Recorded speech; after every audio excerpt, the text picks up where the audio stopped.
Hi, this is Anna.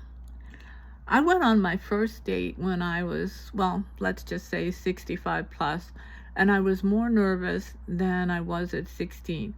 And if you're watching this, I have a feeling you know exactly what I'm talking about.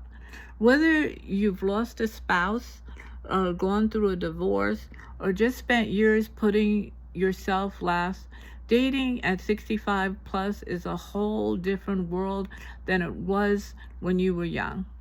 Today, I'm sharing the three things I wish someone had told me before I started.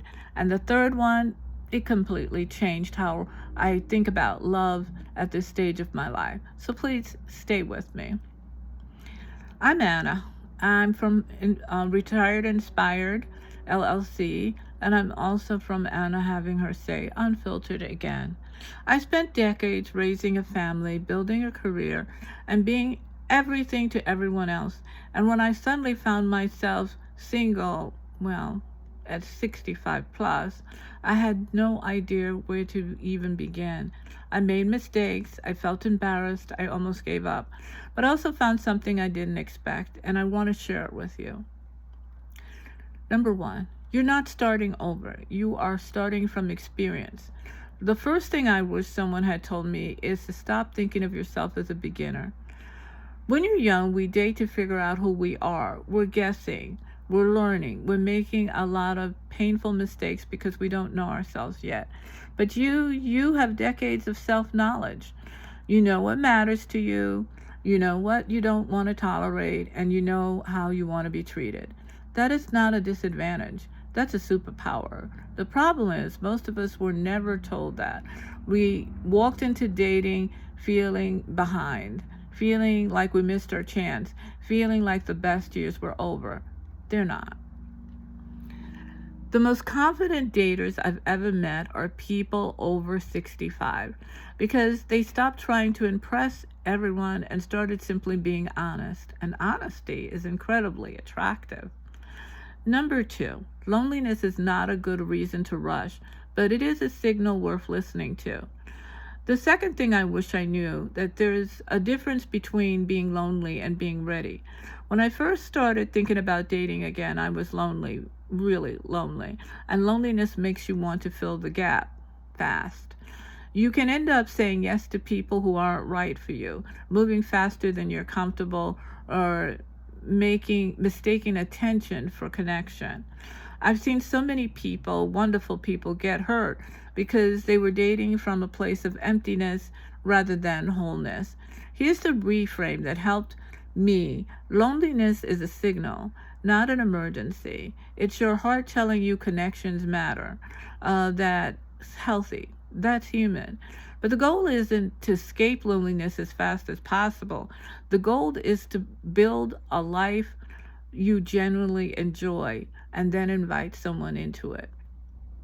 When you're okay on your own, you stop settling, and that's when the right people start showing up. The heart does not have an expiration date. Okay. Number three, this is the one that changed everything for me. I used to believe, without even realizing I believed it, that romantic love was for younger people, that at my age I should be grateful for companionship, that expecting butterflies or real passion was somehow embarrassing, greedy even. I was wrong. There is research, real peer-reviewed research showing that people in their 70s, 80s, and even 90s fall deeply in love.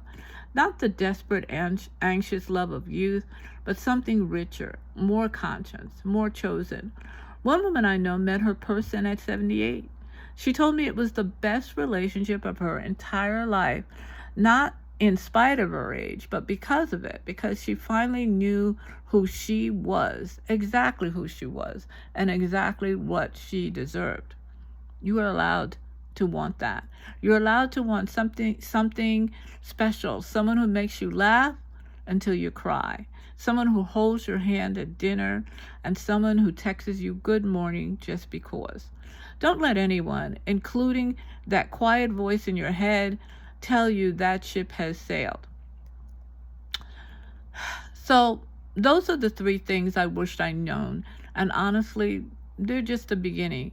I've written an entire guide, Dating After 70, that goes deep into everything: where to meet people, how to navigate online dating safely, what to do when your kids aren't exactly thrilled, and how to approach intimacy and real connection at this stage of life.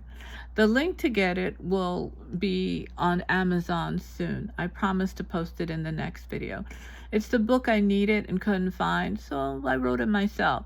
And if this video helped you even a little, please share it. There's so many people out there who need to hear this and have no idea where to look. You deserve love at any age, full stop. I'll see you in the next one.